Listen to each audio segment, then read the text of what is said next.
ये office back side main gate पे फटाफट घुमा के फटाफट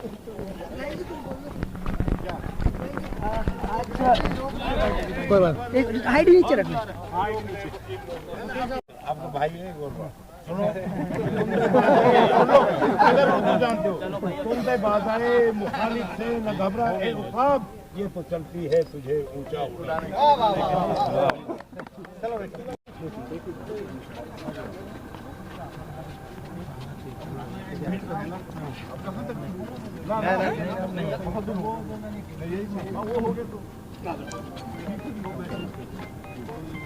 ना मैसेज की गलती नहीं है मैं बड़ा इसमें कहीं ऐसे पाए हुए तो ना एलिमेंट ले लूँगा मेरा फोटो वहाँ नहीं फोटो नहीं बैड एलिमेंट मिल जाए। अच्छा मोहम्मद साहब नाम आपको याद नहीं रह रहा मेरा, मैं मोहम्मद इरशाद अब याद रखना, अब नहीं भूलने का। मोहम्मद जी ब्रेक और विक्ट्री वाला तो यही होगा मशीन ले जाओ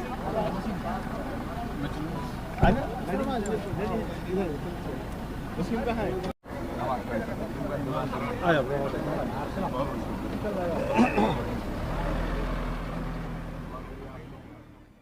क्या फैसला आया? आज एफआईआर नंबर 137 और एफआईआर नंबर 148 जिसमें 3/10/2023 को ऑनरेबल श्री अजय कुमार शर्मा जी की कोर्ट ने इंटरिम बेल दी थी।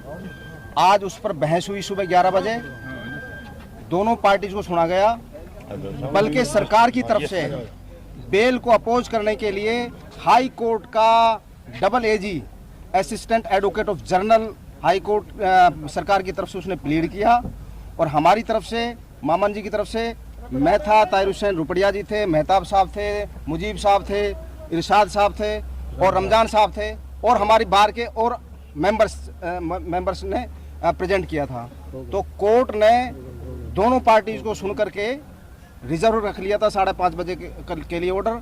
अभी कोर्ट ने 5 मिनट पहले को अनाउंस किया है, जो इंटरिम बेल 3 तारीख को दी थी कोर्ट ने, उन दोनों केसों में कोर्ट ने आज उनको एब्सोल्यूट कर दिया है, यानी कि वो जमानत पक्की हो गई है अब मेवाती भाषा में।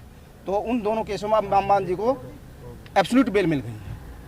सर पुलिस ने जो इंटरिम बेल दी थी कोर्ट ने पिछली दफा, उसमें कंडीशन इनका आर्गू ये था, इनका केस ये था कि भाई डाइटेक के लिए इनके मोबाइल्स गए होंगे, उसमें कुछ मटेरियल मिलेगा। तो डाइटेक की रिपोर्ट आ गई थी, और डाइटेक की रिपोर्ट में मामन जी के मोबाइल से कोई ऐसी एविडेंस नहीं मिली जिससे ये साबित हो कि मामन जी का डायरेक्ट इन केसेस में इन्वॉल्वमेंट रहा हो। इसलिए पुलिस ने कोई एविडेंस आज ऐसी पेश नहीं कर पाया जिससे कोर्ट सेटिस्फाइड होता। इसलिए कोर्ट ने मामन जी को जो 3 तारीख को इंटरिम बेल दी थी उसको आज एब्सोल्यूट कर दिया। सर क्या इसके अलावा कोई और निर्देश दिए, कहीं भी जा सकते हैं, कहीं भी मीटिंग कर सकते हैं? वो भी ऑर्डर आएंगे, वो डिटेल ऑर्डर भी आएंगे। इसके ऊपर हम कमेंट जब तक नहीं करेंगे जब तक के कोई डिटेल ऑर्डर पढ़ना ले। ठीक है, डाइटिक रिपोर्ट आनी बाकी थी। डाइटिक रिपोर्ट के बिना पे इंटरिम बेल आज तक के लिए की थी, जो अदालत जनाब ने वो बेल एब्सोल्यूट कर दी है, क्योंकि डाइटिक रिपोर्ट में जो मोहम्मद खान जी के 2 मोबाइल फ़ोन लिए गए थे उनमें किसी तरह की कोई कमेंट या कोई इस तरह की पोस्ट नहीं पाई गई, और जिस बिना पे अदालत जनाब ने उस बेल को जो इंटरिम बेल आज तक थी उसको एब्सोल्यूट कर दिया है। और किसी तरह की अभी ये ऑर्डर आने के बाद पता लगे कि क्या कंडीशंस हैं।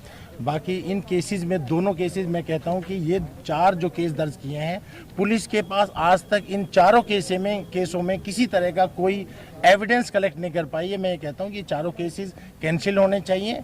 चार्ज पे हम आर्गूमेंट करेंगे। ये डिस्चार्ज के केसेस हैं, इनमें आज तक किसी तरह की कोई भी डायरेक्ट और इनडायरेक्ट एविडेंस मोहम्मद खान जी के खिलाफ नहीं है। लास्ट डेट पे प्रोसिक्यूशन ने ये कहा था कि डायरेक्टिक रिपोर्ट हम पेश करेंगे और उस डायरेक्टिक रिपोर्ट में किसी तरह की कोई पोस्ट या किसी तरह की कोई फेसबुक पे कोई आईडी से उन फोनों में किसी तरह की जो मोहम्मद खान जी के फोन थे किसी तरह की कोई पोस्ट नहीं पाई। आज हमें टोटल बेल मैटर में रिलीफ मिल चुका है। हमारी एब्सोल्यूट रेगुलर बेल हो चुकी। आज हमें ये न्यायालय पे न्याय की उम्मीद थी। आज बहुत बड़ा रिलीफ मामन साहब को मिल चुका है और हम ये उम्मीद रखेंगे न्यायालय से कि इन केसों में, चारों केसों में वो बरी होके चार्ज पे डिस्चार्ज। कोर्ट ने आज बहुत लेट आवर्स में फैसला सुना है। दोनों केसेस में जो एंट्रिम बेल दी थी ऑनरेबल अजय कुमार शर्मा जी, हमारे लर्निड एडिशनल डिस्ट्रिक्ट सेशन जज साहब जो हैं, उन्होंने आज हुक्म सुनाया है अभी जस्ट 5 मिनट 10 मिनट पहले। एब्सोल्यूट कर दी दोनों केसेस बेल और 0 केसेस, प्रोसिक्यूशन प्रूव नहीं कर पाया अपने केसेस को, इसलिए मामन जी को बेल ग्रांट फरमा दी। और we will argue on these cases on charge. ये डिस्चार्ज के केसेस हैं, ये 4 मेड आउट नहीं होंगे। ये केस प्रोसिक्यूशन फेल हो गया है। तो ये मामन जी की ये सच्चाई की जीत हुई है और न्याय मिला है और आज सरकार की नाकामी और नाकामयाबी सबके सामने आ चुकी है। आज माननीय अदालत ने जो 3 तारीख में जो बिल दी थी उसको एब्सोल्यूट किया है और 2 नए श्योरिटी मांगे।